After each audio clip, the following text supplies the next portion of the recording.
Elle s'est enfuie parce qu'elle est albinos. Au marché, des hommes avaient commencé à dire que le bras d'un albinos pouvait porter chance. Un doigt pouvait apporter la richesse. Certains en plaisantaient, comme si ce n'était rien. Mais Lara savait que ce n'était pas une blague.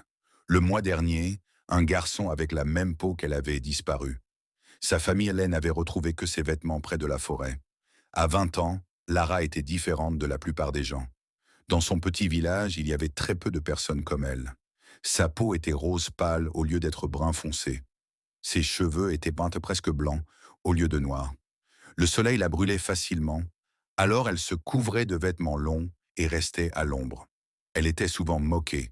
Il y a 3 mois, un homme du village voisin était venu.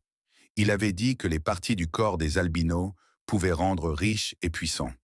Il affirmait que des gens riches de la capitale payaient très cher pour ces choses. Certains villageois avaient ri, mais d'autres avaient écouté attentivement. Après son départ, Lara remarqua les changements. Les gens la regardaient autrement. Ils murmuraient quand elle passait. Le vendeur l'observait sans arrêt quand elle achetait des légumes.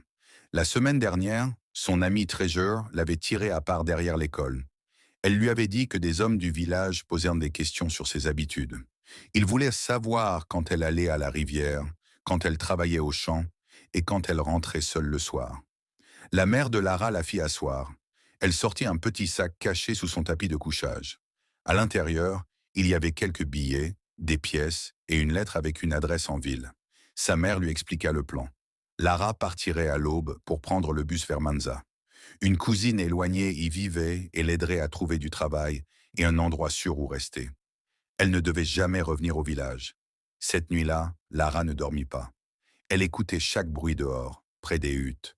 Avant le lever du soleil, elle rassembla ses quelques affaires dans un tissu. Sa mère marcha avec elle jusqu'à l'arrêt du bus. Quand le vieux bus arriva, crachant de la fumée noire, Lara regarda sa maison une dernière fois. Elle vit les collines où elle jouait enfant et l'endroit où son père était enterré. Elle ne reverrait plus jamais ces lieux. Le chauffeur prit son argent et lui montra un siège vide au fond du bus. Pendant que le bus s'éloignait, Lara regardait sa mère devenir de plus en plus petite, jusqu'à disparaître complètement. Elle était seule maintenant, mais elle était vivante, et cela suffisait pour elle.